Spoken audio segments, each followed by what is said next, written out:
Pandian show serial next episode review பார்க்கலாமாங்க. இங்கே பாண்டியன், சரவணன், கோமதி, ராஜி, அரசி, கதிர், செந்தில்னு சொல்லிட்டு எல்லாருமே அரெஸ்ட் பண்ணி கொண்டு வந்துட்டாங்க இங்கே போலீஸுமே. அதுக்கப்புறம் இங்கே பாண்டியனும் கோமதியுமே கேட்குறாங்க, மேடம் எதுக்காக எங்களை அரெஸ்ட் பண்ணி கொண்டு வந்திருக்கீங்க?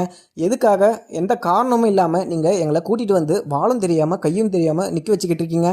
என்ன காரணத்துக்கு எங்களை அரெஸ்ட் பண்ணிட்டு வந்தீங்க அப்படின்ற மாதிரியுமே இங்கே பாண்டியன் கேட்குறாரு.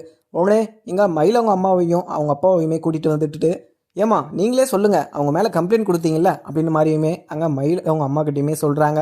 உடனே இங்கே இவங்கள பார்த்ததும் அங்கே பாண்டியன், கோமதி, சரவணன் சொல்லிட்டு பயங்கர கோவமாக தான் நின்றுக்கிட்டு இருக்காங்க.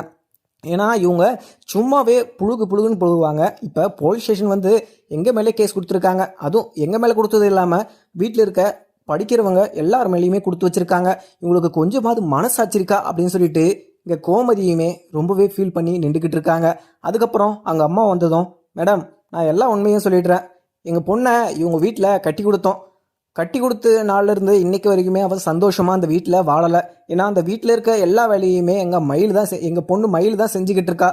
அவளை அடிமையாக வச்சிருந்ததும் இல்லாமல் எங்ககிட்ட வரதட்சணைன்னு சொல்லிட்டு நிறைய பணமும் நகையுமே வாங்கியிருக்காங்க. அதுவும் இல்லாமல் அவங்களுக்கு அது பத்தலை அப்படின்னு சொல்லிட்டு இங்கே மறுபடியும் அந்த பணத்தையும் நகையுமே வாங்கிட்டு வர சொல்லி எங்கள் பொண்ணை எங்கள் வீட்டுக்கு அனுப்பிச்சாங்க. எங்களால் சத்து இருந்த வரையுமே கொடுக்க முடிஞ்சிச்சு. ஆனால் இப்போ எங்ககிட்ட எங்கள் சாப்பாடுக்கே வழி இல்லாமல் நாங்கள் நின்றுக்கிட்டு இருக்கோம். இந்த மாதிரி டைமில் எங்களால் கொடுக்க முடியல, அதனால் நாங்கள் தர முடியாது அப்படின்னு சொல்லிட்டு எங்கள் பொண்ணையுமே அவங்க வீட்டுக்கு அனுப்பிச்சி விட்டோம். நீ வரதட்சணை வாங்கிட்டு வரதுனா இந்த வீட்டில் இரு, அப்படி இல்லைனா நீ இந்த வீட்லேயே இருக்காத அப்படின்னு சொல்லிட்டு எங்கள் பொண்ணை கழுத்தை பிடிச்சி வெளியே தள்ளுறது இல்லாமல் இப்போ டைவர்ஸ் நோட்டீஸ் வேறு எங்கள் வீட்டுக்கே அனுப்பிச்சி விட்ருக்காங்க. மேடம் எங்கள் பொண்ணோட வாழ்க்கையை நீங்கள் தான் காப்பாற்றி கொடுக்கணும். எங்கள் பொண்ணு இப்போ வாழ்க்கையை தொலைச்சிட்டு வீட்டில் உக்காந்துக்கிட்டு அழுதுகிட்டு இருக்கா. அவகிட்ட பார்த்துக்கலாம் அப்படின்னு சொல்லிட்டு சொன்னாலுமே அதை நினச்சி அவள் அழுதுகிட்டு நான் தப்பான முடிவு எடுத்துருவேன் அப்படின்ற மாதிரியெல்லாம் சொல்லிக்கிட்டு இருக்கா. எங்களுக்கு ரொம்பவே பயமாக இருக்குது. எங்களோட பொண்ணோட வாழ்க்கையை நீங்கள் மீண்டும் நல்ல ஒரு தீர்ப்பை நீங்கள் தான் மேடம் வாங்கி கொடுக்கணும் அப்படின்னு சொல்கிற மாதிரியுமே இங்கே மயிலவங்க அம்மாவுமே சொல்லிடுறாங்க. இதெல்லாம் கேட்டுட்டு சரவணன் அங்கே மயிலவங்க அம்மாவுமே அடிக்கிறதுக்குமே போயிடுறாங்க. அதுக்கப்புறம் மாணிக்கமும், மேடம் இது மாதிரி தான் மேடம் அவங்க வீட்டுக்கு போயிட்டு அங்கே நியாயம் கேட்டதுக்கு அண்டவை தூக்கிட்டு அடிக்கிறதுக்கு வராரு மேடம். இதே மாதிரி தான் மேடம் பண்ணிக்கிட்டு இருக்காங்க.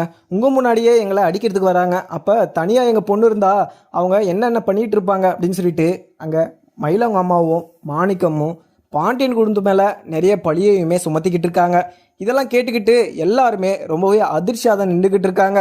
அதுக்கப்புறம் இந்த விஷயம் பழனிவேல் சரவணனுக்குமே தெரிய வருது.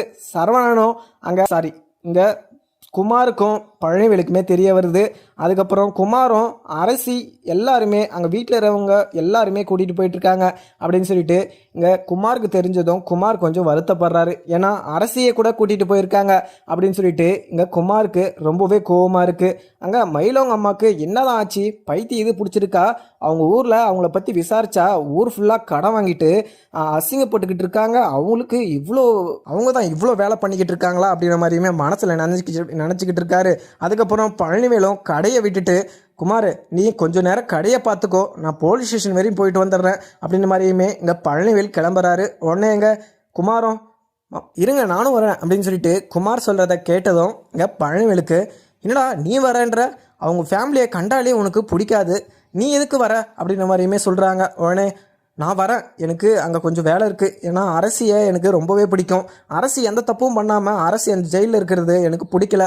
அதே மாதிரி அங்கே மயிலவங்க அம்மாவையும் அவங்க அப்பாவையும் நான் மாட்டி கொடுத்துட்டு தான் வருவேன். ஏன்னா எங்கள் வீட்டில் அங்கே மாணிக்கம்ன்றவர் அவர் திருட வந்தார், கையும் காலமாக மாட்டிக்கினார். அங்கே இருக்கிற இன்ஸ்பெக்டர் கூட தெரியும். அவங்கக்கிட்ட நான் பேசிட்டு வரணும், அவங்க ஃபேமிலியை நான் வெளியே எடுக்கணும். அங்கே அவங்க ஃபேமிலிக்காகலாம் எடுக்கலை, அரசிக்காக தான் எடுக்கிறேன். ஆனால் அரசி மூஞ்சிக்காக பார்த்து அவங்க எல்லாருமே நான் வெளியே கூட்டிகிட்டு வர போகிறேன் அப்படின்னு சொல்லிட்டு இந்த பழனிவேல் கூட சேர்ந்து குமாருமே வந்துடுறாங்க. என்ன பண்ணுறதுன்னு சொல்லிட்டு தெரியாமல் பழனிவேலும் குமாரை கூட்டிக்கிட்டு அங்கே போலீஸ் ஸ்டேஷனுமே போகிறாங்க. அதுக்கப்புறம் இங்கே இல்லாத பொருளாத பொய் எல்லாமே இங்கே மயிலவங்க அம்மா பாண்டியன் குழுந்து மேலே சுமத்தி அவங்கள தூக்கி லைஃப் லாங் வெளியே வராத மாதிரி உள்ளே போட்டு விடுங்க. மேடம் என் பொண்ணோட வாழ்க்கைக்கு ஒரு தீர்வு கிடச்சிருச்சுன்னா நான் இங்கேருந்து கிளம்பிடுவேன், அவங்க மேலே இருக்கிற கேஸையுமே வாபஸ் வாங்கிடுவேன்.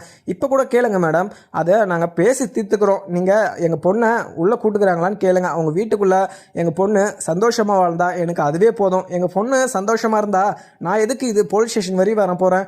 மேடம் நீங்கள் கேட்டு சொல்லுங்கள் மேடம் அப்படின்னு சொல்லிட்டு அங்கே மயில் அவங்க அம்மாவுமே நின்றுக்கிட்டு இருக்காங்க. அதுக்கப்புறம் பாண்டியனும், மேடம் அவங்க நிறைய பொய் சொல்லியிருக்காங்க, இல்லாத பொல்லாத பொய்யெல்லாம் சொல்லி அவங்க பொண்ணை எங்கள் வீட்டில் என்னோட பையனுக்கு கட்டி கொடுத்தாங்க. அந்த உண்மை தெரிஞ்சிருச்சு. இப்போ அதனால் அவங்கள வீட்டை விட்டு வெளியே அனுப்பிச்சிட்டோம். இதுக்கு மேலேயுமே அவளை எங்கள் வீட்டுக்குள்ளே சேர்க்கறதுக்கு நாங்கள் அனுமதிக்க மாட்டோம். ஏன்னா இதுக்கு மேலே இவங்க போலீஸ் ஸ்டேஷன் வரையும் வந்துட்டாங்கன்னா இப்போ நாயன் சைடு தான் இங்கே ஜெயிக்கும். அதே மாதிரி நாங்கள் இது மாதிரிலாம் பண்ணதுக்கு காரணம் இல்லை சாட்சி எதனா இருக்காங்க கேளுங்க மேடம் அப்படின்னு சொல்லிட்டு இங்கே பாண்டியனும் சொல்லிடுறாரு.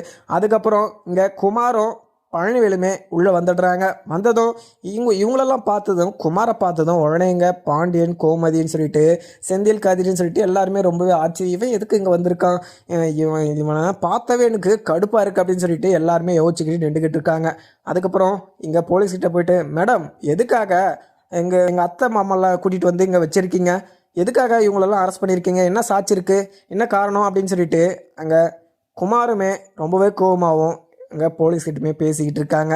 அதுக்கப்புறம் போலீஸும், சார் நீங்கள் யார் சார், அவங்க தப்பு பண்ணியிருக்காங்க, அவங்க மேலே கேஸ் கொடுத்துருக்காங்க, நாங்கள் விசாரிக்கிறதுக்கு தான் கூட்டிகிட்டு வந்திருக்கோம், நீங்கள் யார், நீங்கள் அவங்களுக்கு யார் அப்படின்னு மாதிரியுமே கேட்குறாங்க. உடனே எங்களோட மாமா அத்தை தான் அவங்க எந்த தப்பும் பண்ணியிருக்க மாட்டாங்க, இந்த ஃபேமிலி ஒரு திருட்டு ஃபேமிலி மேடம், இவங்க எங்கள் வீட்டுக்கு திருட வந்தாங்க, கையும் காலமாக மாட்டிக்கிட்டு ஒரு டைம் நாங்கள் அவங்கள மன்னிச்சு விட்டுட்டோம், ஆனால் இன்னமும் இப்படி தான் சுற்றிக்கிட்டு இருக்காங்களா, அவங்கக்கிட்ட 10 பைசா கூட இல்லை மேடம், ஊரெல்லாம் ஏமாற்றி கடன் வாங்கிட்டு அதெல்லாம் ஏமாற்றி சுற்றிக்கிட்டு இருக்காங்க, இவங்க இந்த கல்யாணத்தை பொய் சொல்லி தான் நடத்துனாங்க மேடம், இதுக்கு நான் சாட்சி மேடம், நீங்கள் கோர்ட்டுக்கே கூட்டிக்கினா கூட நான் வருவேன் மேடம், அதே மாதிரி இவங்க எங்கள் வீட்டில் திருட வரும்போதே நாங்கள் வீடியோ கூட எடுத்து வச்சுருக்க மேடம் அப்படின்னு சொல்லிட்டு அந்த வீடியோவுமே அங்கே போலீஸ்கிட்டையுமே காமிக்கிறாங்க.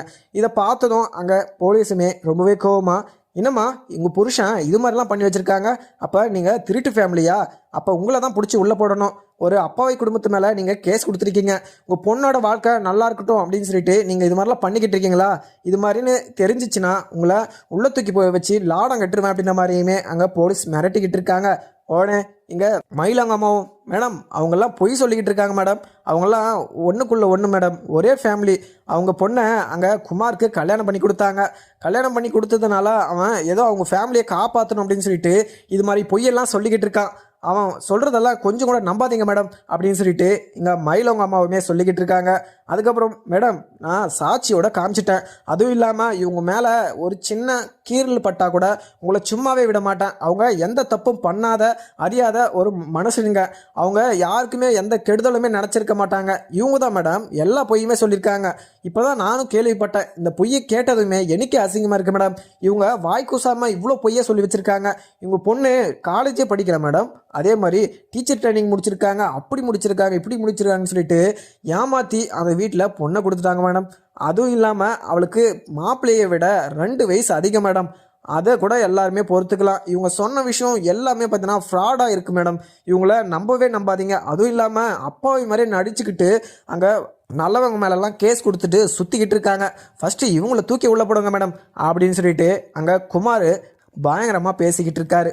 உடனே போலீஸும், இங்கே பாருப்பா, நான் விசாரணையில் என்ன எனக்கு சரின்னு படுதோ அதை தான் நம்ம ஆக்ஷன் எடுக்க முடியும், இப்போ நாங்கள் டக்குன்னு ஆக்ஷன்லாம் எடுக்க முடியாது, இப்போ தான் கூட்டிகிட்டு வந்திருக்கோம், நாங்கள் விசாரிக்கவும் நீங்கள் உக்காருங்க, அப்படி இல்லைனா போய் வக்கீலை பாருங்கள், வக்கீலை பார்த்து இவங்களை எப்படி வெளியே எடுக்கிறதுன்னு சொல்லிட்டு அதுக்கான முயற்சி பண்ணுங்கள், இங்கே பேசி ஒரு பிரயோஜனமும் கிடையாது அப்படின்னு சொல்லிக்கிட்டு இருக்காங்க. அப்படியும் இல்லாமல் ஒரு பொண்ணோட வாழ்க்கை இதில் இன்வால்வ் ஆயிருக்கு, என்னதான் அவங்க தப்பே பண்ணியிருந்தாலுமே அவங்க சைடு தான் இங்கே சாதகமாக வரும், ஏன்னா நம்ம எவ்வளோ தான் சாட்சி கொடுத்தாலுமே இங்கே பொண்ணோட வாழ்க்கை இப்படி இருக்குது அப்படின்னு சொல்லிட்டு அங்கே ஜட்ஜே அங்கே பொண்ணு சைடு தான் பார்த்தீங்கன்னா சப்போர்ட் பண்ணுவார், நீங்கள் நல்ல ஒரு வக்கீலை பார்த்து பிடிங்க அப்படின்ற மாதிரியுமே போலீஸ் சொல்லிடுறாங்க. இதெல்லாம் கேட்டதும் பாண்டியன், கோமதி, ராஜி, அரசின்னு சொல்லிட்டு எல்லாருக்குமே பயங்கர அதிர்ச்சியாகவும் இருக்குது. இங்கே பாண்டியன், சரவணன், இங்கே கதிர்னு சொல்லிட்டு இவங்க 3 பேர் வந்தது கூட இங்கே பிரச்சனை இல்லை, இங்கே கோமதி, அரசி, ராஜின்னு சொல்லிட்டு இவங்களெல்லாம் கூட்டிகிட்டு வந்தது தான் அங்கே பாண்டியனுக்கு ரொம்பவே வருத்தமாக இருக்குது. இங்கே மயிலங்கம்மா கொஞ்சம் கூட மனசாட்சி இல்லாமல் அங்கே பாண்டியன் குடும்பம் மேலே இது மாதிரி ஒரு பொய் கேஸை கொடுத்து அவங்கள உள்ள தள்ளணும்னு சொல்லிட்டு பார்க்குறாங்க. ஆனால் மறுபடியும் மயில் அந்த வீட்டுக்கே போக முடியாது, ஏன்னா ஏற்கனவே அவங்க சொன்ன பொய்யில் அவங்க பயங்கர கோபமாக தான் இருந்தாங்க, ஆனால் எந்த தப்பும் பண்ணாமலே அவங்கள போலீஸ் ஸ்டேஷன் வரை கூட்டிகிட்டு வந்துட்டாங்களா, இது மேலே மயில் அந்த வீட்டுக்குள்ளேயே நுழைய முடியாது அப்படின்ற அளவுக்கு அவங்க மனசில் ஒரு எண்ணமே வந்துடுச்சு. ஏன்னா மயிலவங்க அம்மா அவங்க சகிக்கவே முடியாத ஒரு பொய்யெல்லாம் சொல்லிக்கிட்டு இருக்காங்க. ஆனால் மயிலவங்க அம்மா ஒரு ட்ராமாவில் போய் சேர்ந்தாங்கன்னா கூட அவங்களுக்கு நல்ல ஒரு எதிர்காலம் இருக்குன்னு சொல்லலாம். ஏன்னா அப்படி ஒரு பொய்யை சொல்லிட்டு நல்ல பொய் இல்லாத மாதிரி உண்மை மாதிரியே சொல்லிக்கிட்டு இருக்காங்க. ஆனால் இங்கே மாணிக்கமோ, மேடம் எங்கள் பொண்ணோட வாழ்க்கைக்கு நீங்கள் தான் ஒரு முடிவு வாங்கி கொடுக்கணும் மேடம். எங்கள் பொண்ணு இப்போ கூட அழுதுகிட்டு தான் இருக்கா. அவளுக்கு நாங்கள் எவ்வளவோ சமாதானம் சொல்லி பார்த்துட்டோம். அவள் அழுகையை நிறுத்தவே மாட்றா. நான் அந்த வீட்டுக்கு தான் போய் இருப்பேன், அந்த வீட்டில் தான் நான் இருப்பேன், அவங்க கிட்ட பேசி என்னை அந்த வீட்டில் விட்டுட்டு வாங்க அப்படின்ற மாதிரியுமே எங்கள் பொண்ணு அழுதுகிட்டே இருக்கா மேடம். எங்கள் பொண்ணு அழுறதை எங்களால் பார்க்க முடியல மேடம் அப்படின்னு சொல்லிட்டு அங்கே மாணிக்கமும் சொல்கிறாங்க. ஏன்னா மாணிக்கம் ஒன்றுத்துக்கும் உதவாதக்காரன்னு சொல்லலாம். ஏன்னா மாணிக்கம் அவ்வளோ ஃப்ராடு வேலை, எல்லா வேலையும் பண்ணிட்டு அங்கே மல்லிக்கடையிலுமே போய் வேலை பார்த்தாரு. அங்கே இருந்த பணமும் கூட எடுத்து செலவு பண்ணிட்டு இருந்தார். ஆனால் அங்கே கஸ்டமர் வரல, அது உதவாத கடை, அதில் சேல்ஸே ஆகிறதுல ஒரு நாளைக்கு ஒரு 500 ரூபாய் கூட ஆகிறதில்ல அப்படின்ற மாதிரிலாம் ஒரு டகால்ட்டி அடிச்சிருப்பாரு. ஆனால் பாண்டியன் கடையில் 8000 ரூபாய், 10,000 ரூபாய், 2000 ரூபான்னு சொல்லிட்டு திருடி போயிட்டு அவங்க வீட்டு செலவு, அவரு செலவு, அப்படி இப்படின்னு சொல்லிட்டு எல்லாமே செலவு பண்ணி நல்லா ஜாலியாக இருந்தார். ஆனால் அவருக்குன்னு ஒரு நேரம் வரும்போது அவங்க பொண்ணோட வாழ்க்கை இப்படி இருக்குன்னு சொல்லிட்டு ஏகப்பட்ட பொய்யெல்லாம் சொல்லிக்கிட்டு இருக்காரு. அவங்க பொண்ணோட வாழ்க்கை நல்லா இருக்கணும் அப்படின்னு சொல்லிட்டு. ஆனால் அத்தனை பேர் மனசு கஷ்டப்படும், அவங்கள தப்பு பண்ணாதவங்கள இதுவரையுமே எடுத்துகிட்டு வந்து விட்டுருக்குமே அப்படின்னு சொல்லிட்டு ஒரு குற்ற உணர்ச்சி இல்லாமல் இவ்வளோ பொய்யெல்லாம் இங்கே மயிலவங்க அம்மா மாணிக்கமும் சொல்லிக்கிட்டு இருக்காங்க. இதெல்லாம் கேட்டதும் இங்கே பழனிவேலுக்கு பயங்கர கோபமாக அவருக்கு. இந்த பாருங்க, நீங்கள் எங்கள் அக்கா எந்த தப்பு பண்ணாங்கன்னு சொல்லிட்டு எங்கள் அக்காவும் மச்சாவும் எந்த தப்புமே பண்ணியிருக்க மாட்டாங்க. இன்றைக்கு வரைக்கும் ஒரு புள்ள பூச்சி கூட அவங்க துரோகம் நினச்சிருக்க மாட்டாங்க. உங்கள் பொண்ணை நீங்கள் கட்டி கொடுக்குற போது நீங்கள் அவ்வளோ பொய் சொல்லி கல்யாணம் பண்ணி கொடுத்தீங்க. அப்போ கல்யாணம் பண்ணுற போது நீங்கள் எல்லா உண்மையை சொல்லியிருக்கணும்ல. அப்படி சொல்லாமல் கட்டி கொடுத்தது உங்களோட தப்பு. அதே மாதிரி இப்போ உங்ககிட்ட சொல்லாமல் உங்கள் பொண்ணை அமுச்சு விட்டதும் உங்களோட தப்பு பண்ணதுனால தான் இது இந்த அளவுக்கு அந்த விஷயம் வளர்ந்து வந்து நிற்கிது. நீங்கள் இந்த உண்மையை முன்னாடியே சொல்லியிருந்தீங்க கூட அவங்க மன்னிச்சு அங்கே மயிலை ஏற்றுக்கிட்டு வீட்டில் வாழ வச்சுட்டு இருந்திருப்பாங்க. ஆனால் அதுவும் இல்லாமல் மயில் ப்ரெக்னெண்ட்டாக இருக்கா அப்படின்னு சொல்லிட்டு ஒரு பொய்யை சொன்னீங்க பார்த்தீங்களா. அப்பப்பா அதுதான் எக்ஸலண்ட், அதெல்லாம் சூப்பராக பொய்யெல்லாம் சொல்கிறீங்க.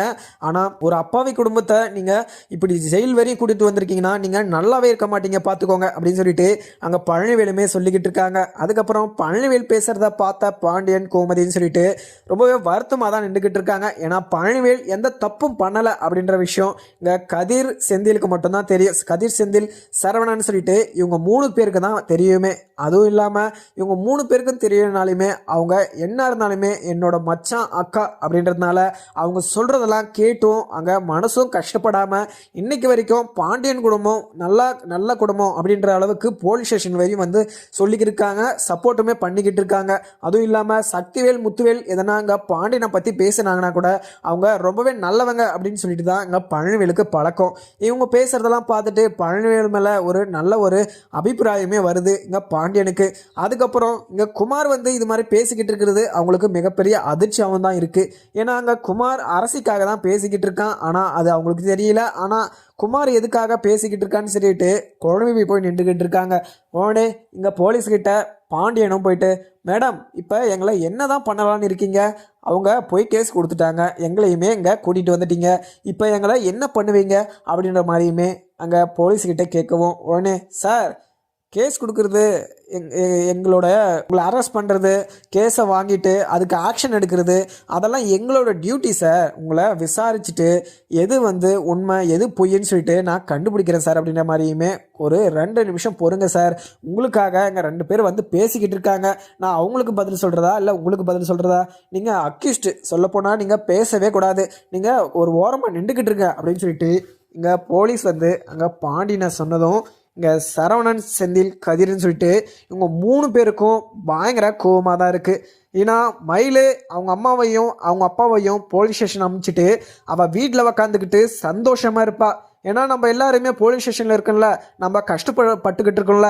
ஏன்னா அவள் கஷ்டப்பட்ட மாதிரி நாமளும் படணும். அவள் கஷ்டப்படலை, நாம தான் முதல்ல இருந்தே கஷ்டப்பட்டு இருக்கோம். இவன் உண்மை தெரிஞ்சு நான் 1 வருஷமாக மறைச்சி வச்சுட்டு இருந்திருக்கக்கூடாது. இவளை அப்போயே வீட்டை விட்டு துரத்திருக்கணும். அப்போவே இந்த உண்மையெல்லாம் சொல்லி அப்போவே விவாகரத்து வாங்கியிருக்கணும். இவங்களுக்கு நான் பொறுத்து போனேன் பார்த்தியா, அதுதான் இப்போ நான் செஞ்ச மிகப்பெரிய தப்பு அப்படின்னு சொல்லிட்டு சரவணனுமே நின்றுக்கிட்டு இருக்காங்க. உடனே எங்கள் அரசி ராஜின்னு சொல்லிட்டு 2 பேரும் அழுதுகிட்டே இருக்காங்க. ஏன்னா ஒரு பொண்ணை கூட்டிகிட்டு வந்து இங்கே போலீஸ் ஸ்டேஷனில் வச்சுட்டு இருக்கிறீங்களே, உங்களுக்கு கொஞ்சமாவது மனசாட்சி இருக்கா மேடம் அப்படின்னு சொல்லிட்டு இங்கே சரவணனும் போலீஸை பார்த்து கேட்குறாரு. உடனே போலீஸும், சார் நீங்கள் எதுவுமே பேசாதீங்க அப்படின்றதுனால தான் சொன்னேன். அப்புறம் கோவம் வந்துருச்சுன்னா உங்களை உள்ளே தூக்கி போட்டு நல்லா லாடம் கட்டி விட்டுருவோம் பாருங்க அப்படின்னு சொல்லிட்டு ஒரு 2 நிமிஷம் சைலண்டாக நின்றுக்கிட்டு இருக்கீங்களா அப்படின்னு சொல்லி நிறைய திட்டிட்டு அமுச்சு விட்டுடுறாங்க. அதுக்கப்புறம் என்ன நடக்குதுன்னு பார்க்கலாமாங்க. வீடியோ பிடிச்சிருந்தா லைக் பண்ணுங்கள். Thank you friends.